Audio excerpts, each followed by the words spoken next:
फिर कैसे पता चलेगा कि इस सब के पीछे किसका हाथ है? मंत्री जी, आप एक काम करिए, आप महल के बाहर आज रात पहरा दीजिए, बिना किसी के नजर में आए, और ये बातें हमारे अलावा किसी से मत करिएगा।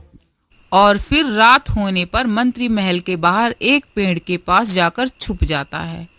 इंतजार करते करते काफी समय गुजर जाता है और मंत्री अपनी आंखें टिकाए खड़े रहते हैं। तभी अचानक मंत्री क्या देखता है?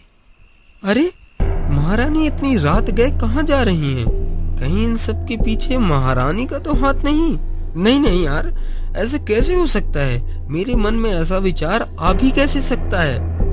परंतु महारानी चुपके चुपके बिना रथ के बिना घोड़े के कहाँ जा रही हैं? कुछ तो बात जरूर है।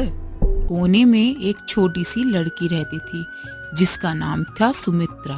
सुमित्रा का बचपन बहुत ही कठिनाई से भरा था। उसकी माँ और बाप की मौत बहुत ही छोटी उम्र में हो गई थी और वह अकेले जंगल के किनारे एक छोटी सी झोपड़ी में रहती थी। लकड़ी काटने जंगल में गई तो उसकी मुलाकात उस शेर से हुई जो गांव वालों के बीच डर का कारण था। शेर के बारे में गांव में बहुत सी कहानियां सुनाई जाती थी। कुछ कहानी थी कि वह शेर इंसान का शिकार करता है, तो कुछ कहानी थी कि वह शेर जंगल का राजा है। लेकिन जब सुमित्रा ने शेर को देखा तो सुमित्रा को जरा सा भी डर नहीं लगा, मानो शेर उसका भाई हो। तुम बहुत बहादुर हो लड़की, ऐसा लगता है कि तुम मुझसे डरती नहीं हो। सुमित्रा मुस्कुराई और बोली, मैं डरने नहीं, बस समझने आई हूँ। इस जंगल में तुम अकेले क्यों रहते हो? अचानक जंगल के बाहर एक घुड़सवार की आवाज आई। वह कोई शिकारी था जो जंगल की ओर बढ़ रहा था। मनसूखा, वो कौन है? मुझे लगता है कि कोई शिकारी है। वह इस जंगल में शिकार के लिए आया होगा। तुम्हें वापस घर जाना चाहिए सुमित्रा। अरे, ये तो राजकुमार दिखाई पड़ता है। अच्छा हुआ मैंने मनसूखा को दूर भेज दिया, नहीं तो आज इस राजकुमार ने उसे मार ही दिया होता। सुमित्रा को अपना जीवन साथी बनाने का निश्चय कर लिया। सुंदरी, मैं तुम्हें मेरे राज्य की रानी बनने का अवसर देना चाहता हूँ। तुमने इस जंगल में बहुत से मुश्किलों का सामना किया है। मोहन, बताओ, तुमने वहाँ पर क्या देखा था? महाराज, मेरा सब कुछ चला गया। आज दोपहर के समय मेरा भाई आंगन में लेटा हुआ था। तभी अचानक को दरिंदा शेर मेरे भाई के गले में प्रहार करके उसे वहीं मार दिया और महाराज, मैं बेबस होके बस यही देख रहा था। मंत्री जी, मोहन को इतने सोने के मोहरे दिए जाएं जिससे वो साल भर आराम से अपना जीवन व्यतीत कर पाए, और हमें उस शेर की खोज अब चालू कर देनी चाहिए। कि उसे भरोसा ही नहीं हो रहा है कि वो महारानी बन चुकी है। वो अब जिस चीज को चाहे तुरंत पा सकती है, लेकिन पता नहीं उसे क्या होता है।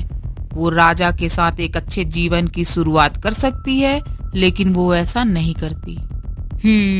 ये राज्य कितना बड़ा है। मेरी किस्मत में इस राज्य की हुकूमत लिखी है। शेर राजा पर हमला कर देता है और तभी मंत्री महाराज के बचाव के लिए उस शेर को डराकर भगा देते हैं। महाराज, आप ठीक तो है ना? मंत्री जी, मैं ठीक हूँ, लेकिन आज मैंने अपनी मृत्यु को बहुत ही नजदीक से देखा। कुछ दिनों बाद। मंत्री जी, उस शेर का कोई पता लगा? नहीं महाराज, खोज तो अभी भी जारी है, लेकिन वो शेर का कुछ पता नहीं चल पा रहा कि वो गया कहाँ। मुझे ऐसा लगता है कि वो अपनी जंगल वापस चला गया होगा। ऐसा कब तक चलता रहेगा मंत्री जी? फिर किसी दिन अचानक वो शेर हमला कर सकता है। मुझे बस अपने राज्य के लोगों की चिंता है। इस शेर के कारण लोग अपने खेत जाने से भी डरते हैं। हमें कुछ योजना बनानी पड़ेगी ताकि अगर वो शेर राज्य में आए भी तो लोगों को नुकसान न पहुंचा सके। जी महाराज, आपका कहना बिल्कुल सही है, लेकिन हम ऐसा क्या कर सकते हैं? मुझे तो कुछ समझ में नहीं आ रहा। राजा वीरदत्त गहरी सोच में डूब जाते हैं और यही सोचते हैं कि ऐसा क्या काम किया जाए। क्या करूं, कुछ समझ में नहीं आ रहा। आखिर मैं क्या कर सकता हूं? हाँ मंत्री जी, हम एक काम कर सकते हैं, राज्य के चारों तरफ जो जंगल का भाग है वहां पर ऊंची ऊंची जाली की दीवारें लगवा सकते हैं, जिससे वो शेर राज्य के अंदर नहीं आ पाएगा।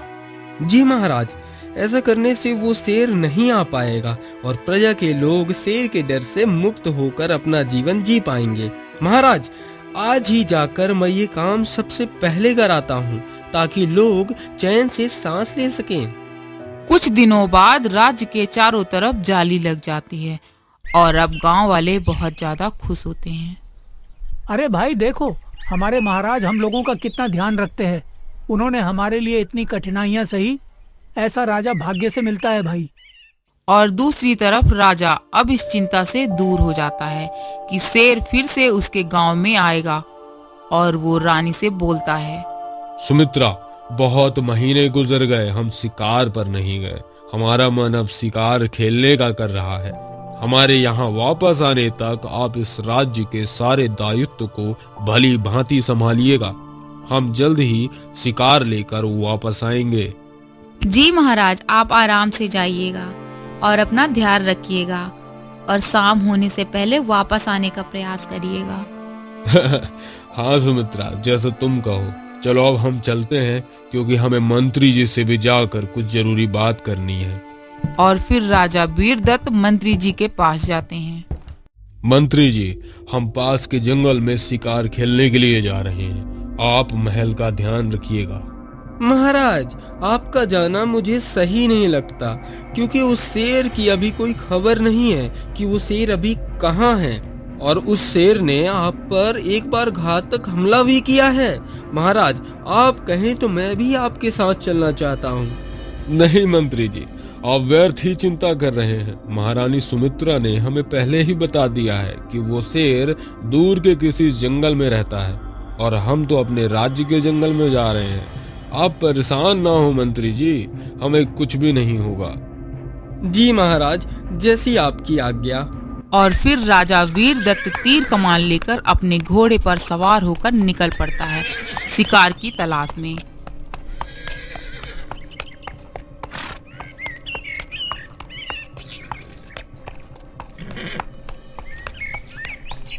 और काफी ज्यादा जंगल के अंदर जाने के बाद राजा वीरदत्त को एक हलचल सुनाई देती है।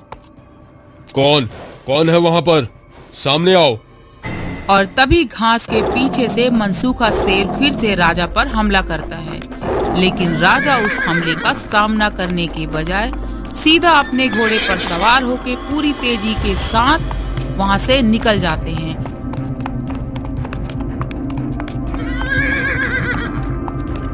और वे भागते भागते सीधा महल में आके रुकते हैं। मंत्री जी, आज तो गजब ही हो गया।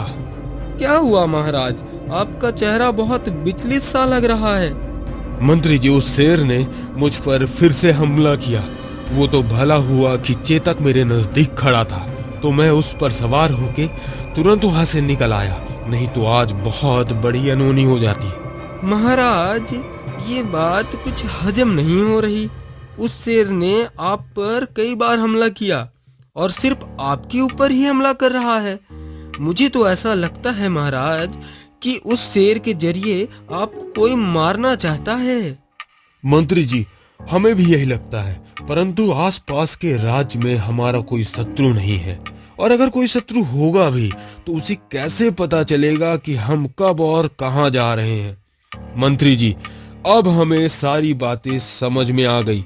हमें लगता है कि हमारे महल में कोई हमारी मुखबरी कर रहा है और वही जाकर हमारे शत्रु को हमारी खबर दे रहा है, पर वो कौन है?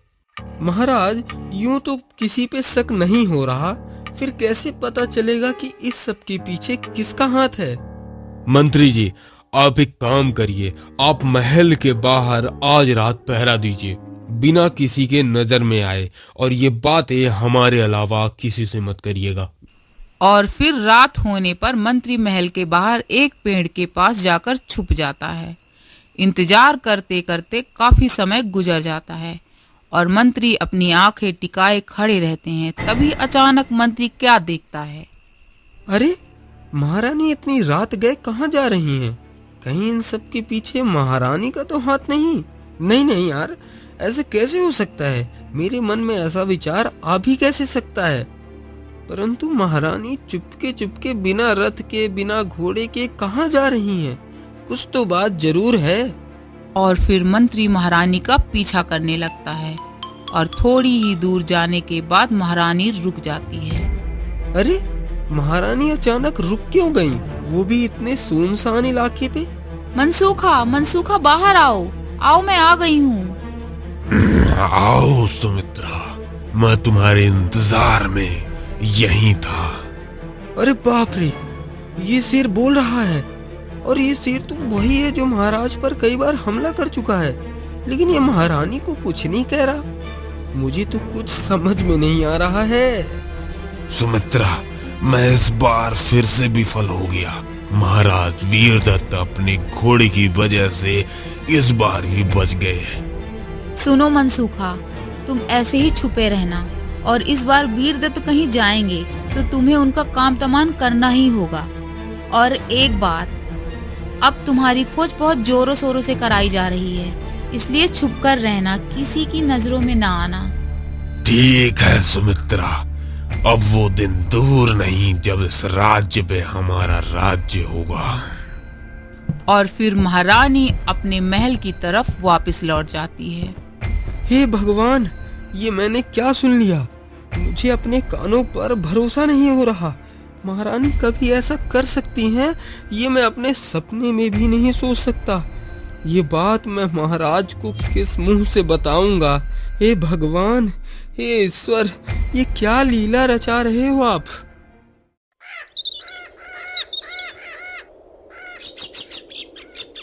और सुबह होने के बाद मंत्री ने राजा को सारी बातें बताई। राजा वीरदत्त का चेहरा सफेद पड़ गया।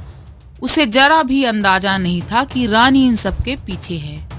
मंत्री जी, आपको पता भी है आप क्या बोल रहे हैं? महाराज, मुझे माफ कर दीजिए, परंतु यही सत्य है। आपकी जान को खतरा है। मैंने कभी नहीं सोचा था कि सुमित्रा ऐसा कर सकती है। वो तो हमारे राज्य की महारानी है। उसके एक इशारे में कोई भी चीज उसकी हो सकती है। फिर उसने किस चीज के लालच में ऐसा किया? महाराज, मैंने एक योजना कल रात में ही बना ली थी, जिससे हम महारानी की चालों को समझ सकते हैं कि वो ऐसा क्यों कर रही हैं, और साथ ही हम उन्हें रंगे हाथों पकड़ भी सकते हैं। और फिर मंत्री राजा को सारी योजना के बारे में बताता है। और कुछ दिन बीतने के बाद राजा फिर से शिकार की ओर जंगल की तरफ निकल जाता है।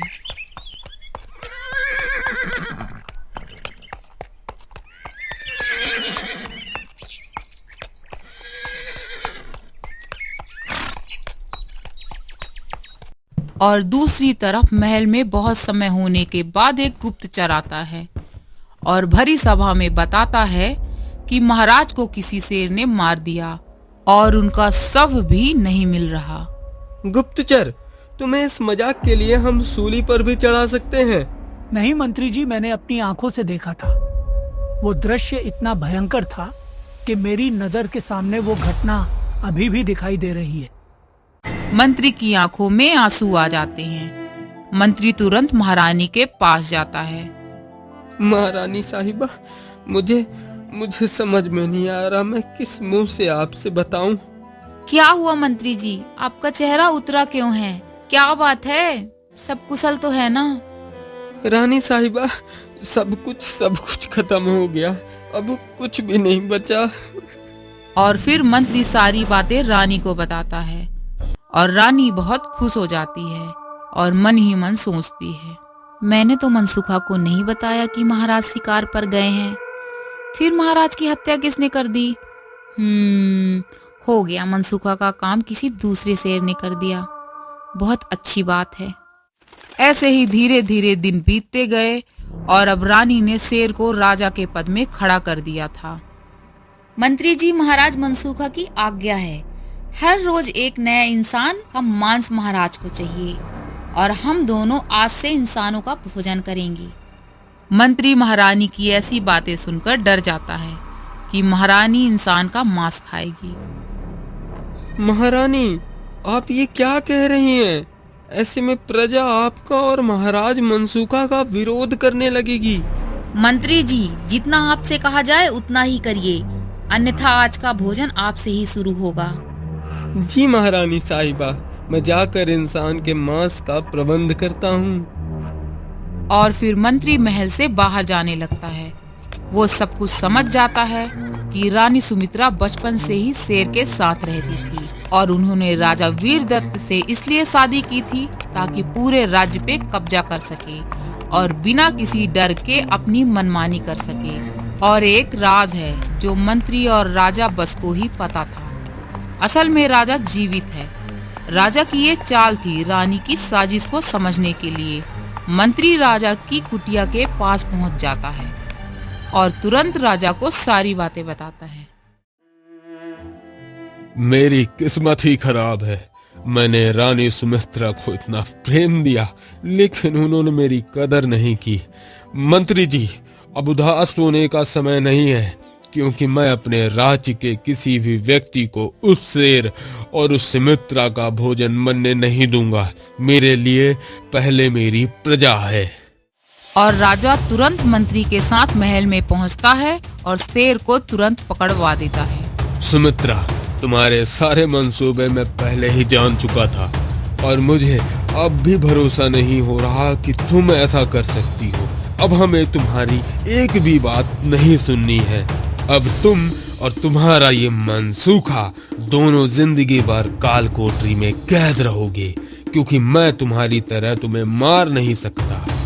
और फिर मनसूखा और सुमित्रा को काल कोठरी में डालने के बाद राजा खुशी खुशी रहने लगता है।